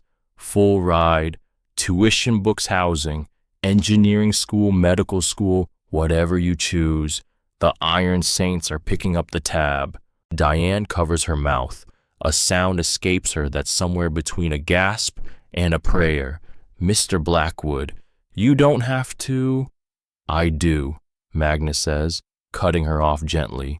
He bled for my family, Mrs. Morrison. My family will sweat for his. That's the code. He turns back to Caleb. Your family now, kid. You understand, you have brothers in every state. You ever have trouble, you ever feel unsafe, you make one call and we answer. Caleb looks at his mother. She's radiant, her exhaustion and grief transformed into a pride so fierce it seems to fill the room with light. He looks at Sloane watching from the windowsill with a smile that reaches her eyes for the first time since they met. For the first time in his life, Caleb Morrison, the invisible boy from Ashwood, the background character in his own town, feels seen. He feels valued. He feels like he matters. Thank you, Caleb whispers. Magnus steps back. He gives the boy a sharp, respectful nod, the kind a commanding officer gives a soldier who's proved himself under fire. No, Magnus says. Thank you. He walks toward the door. He pauses in the frame, looks back at Sloane, and something passes between them, a question asked and answered without words. Then he walks out, his boots heavy on the linoleum, leaving the door open behind him. Sloane sits with Caleb for a while after Magnus leaves. Diane has gone to call her sister to share the good news, to cry happy tears into a phone in the hallway. The room is quiet except for the beep of the monitor and the distant rumble of 200 engines beginning to stir in the parking lot below. They're leaving, Caleb asks, looking toward the window. Yeah, back to the road, back to their lives. And you?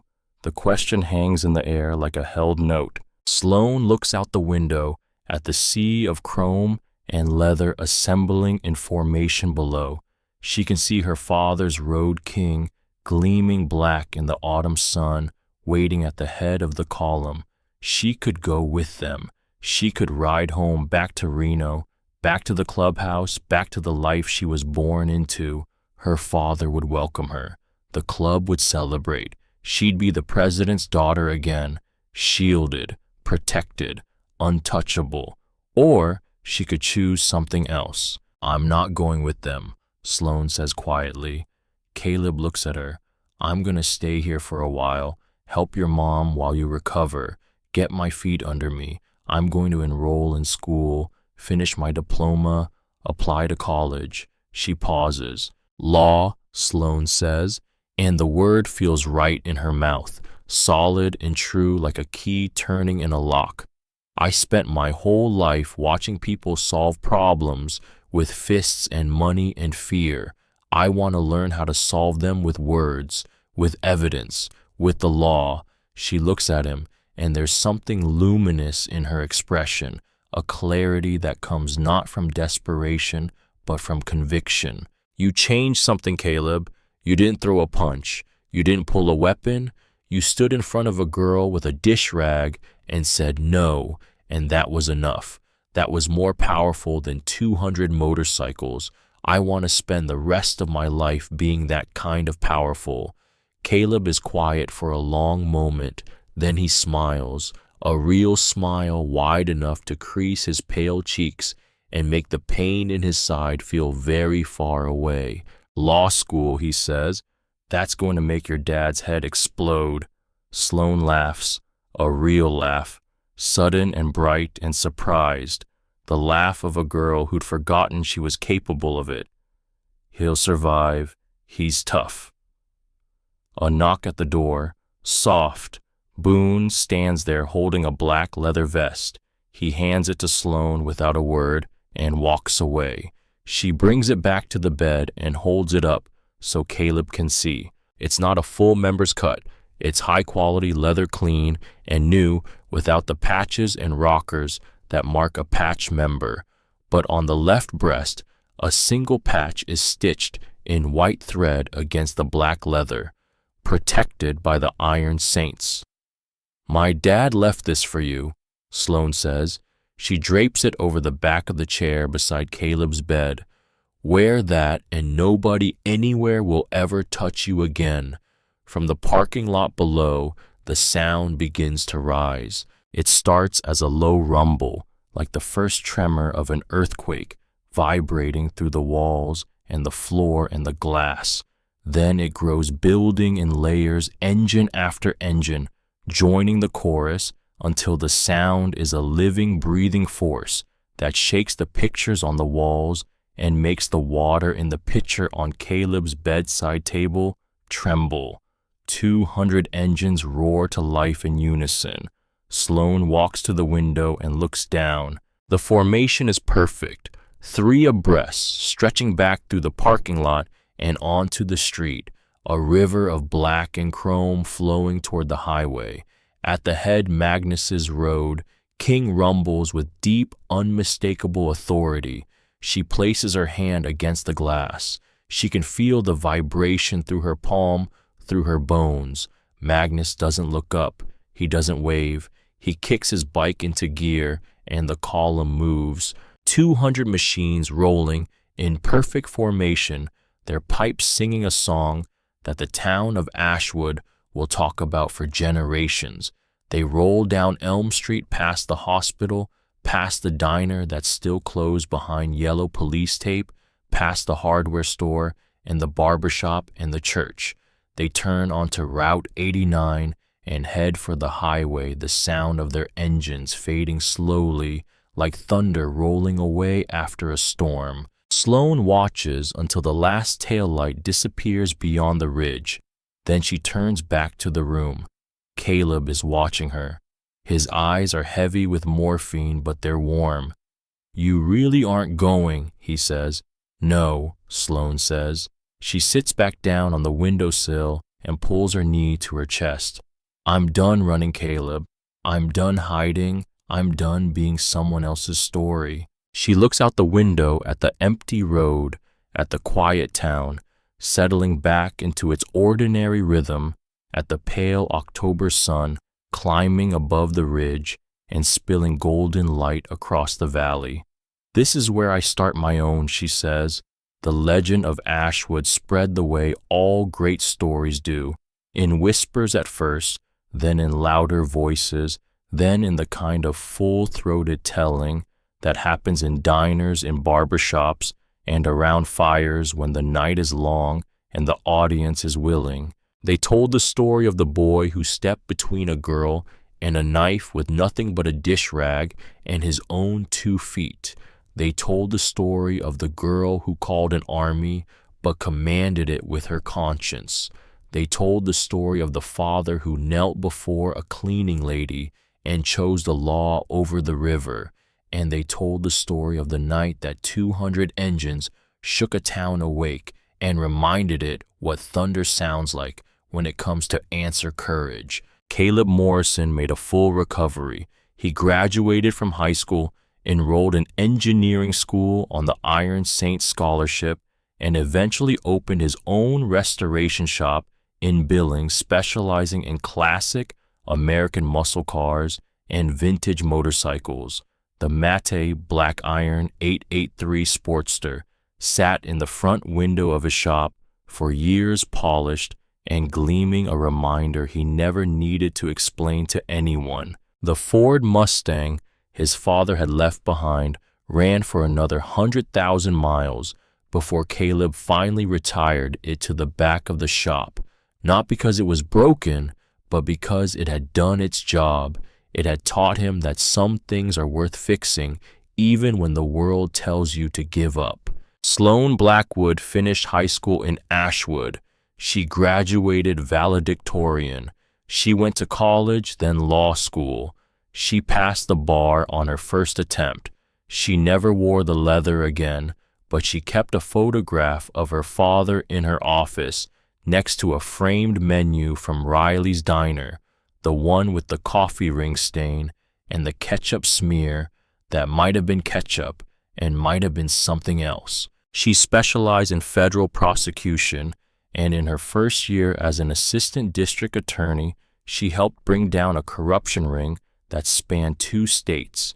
The USB drive had been the first domino. She made sure it wasn't the last. Detective Cole Harper was among the 19 law enforcement officers indicted in the federal sweep that followed the Graves case. He pleaded guilty to 12 counts of public corruption and was sentenced to 14 years in a federal penitentiary. He never set foot in Ashwood again. Briggs recovered fully from his leg wound. He rode for another 12 years before retiring to a cabin outside Helena with a German shepherd named Gunshot and a view of the mountains that stretched all the way to the horizon.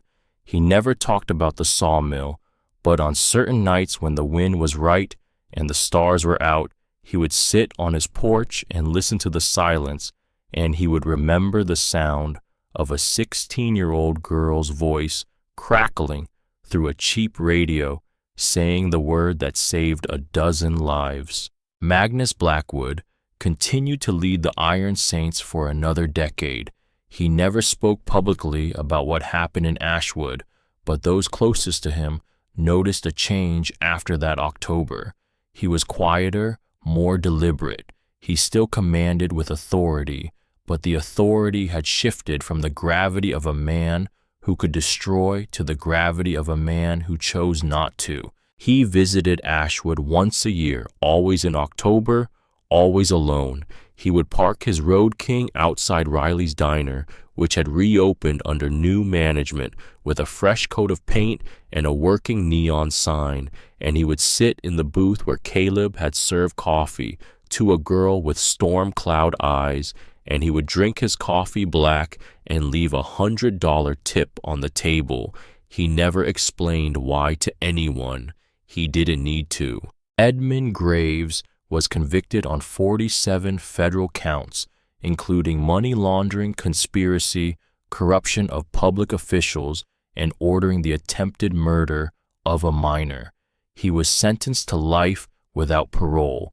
In his sentencing hearing, the judge noted that the evidence against him was among the most comprehensive and cleanly documented he had ever seen. He didn't know that the documentation had been managed by a 16-year-old girl standing in a hospital corridor over 2 disarmed assassins, calmly dictating the chain of evidence to a man with a scar from his ear to his chin. Diane Morrison quit her second job. She didn't need it anymore. She spent her mornings tending a small garden in her backyard and her afternoons volunteering at the hospital where her son had nearly died and been reborn. She never fully understood the world that had descended on her town that October, the chrome and the leather, and the men who knelt before her and called her son a hero. But she understood the result. Her boy was alive, her bills were paid, and a girl named Sloane brought flowers to her kitchen table every Sunday afternoon and called her ma'am, and never once let her forget that Caleb's courage had meant something. They remained close friends for the rest of their lives. Caleb and Sloane bonded by a Tuesday night in October, when the world revealed itself in the starkest possible terms: good and evil, courage and cowardice, the choice to stand or the choice to look away. They never became more than friends, though the people of Ashwood speculated endlessly. The truth was simpler and more profound than romance. They were two people who had seen each other at their most vulnerable and their most brave, and that kind of seeing creates a bond that doesn't need a name. It just exists steady and true like the heartbeat of a cardiac monitor, counting the moments of a life that almost ended but didn't. The story of Ashwood reminds us of something important. It reminds us that heroes don't always wear capes or carry badges. Sometimes they wear greasy aprons and drive broken-down sedans. Sometimes they are 16-year-old girls who choose the law over the fist, the courtroom over the river, the hard right over the easy wrong. It teaches us that true bravery is not the absence of fear. It is the decision to stand your ground when every nerve in your body is screaming at you to run. And, most of all, it reminds us that loyalty, real loyalty, the kind that bleeds and bruises and holds the line, is a currency more valuable than all the gold in the world. And in room 304, where a cardiac monitor once counted the fragile heartbeats of a boy who refused to sit down, the memory of courage lived on, not in the chrome and thunder that shook the valley, not in the USB drive that brought down an empire, but in the quiet, unshakable truth that one person standing up at the right moment can change everything. The thunder had rolled, the storm had passed, and in its wake, two lives began again, stronger than before, forged in the fire of a single night, when a boy with a dish rag proved that the bravest thing in the world is not the willingness to fight. It is the willingness to stand.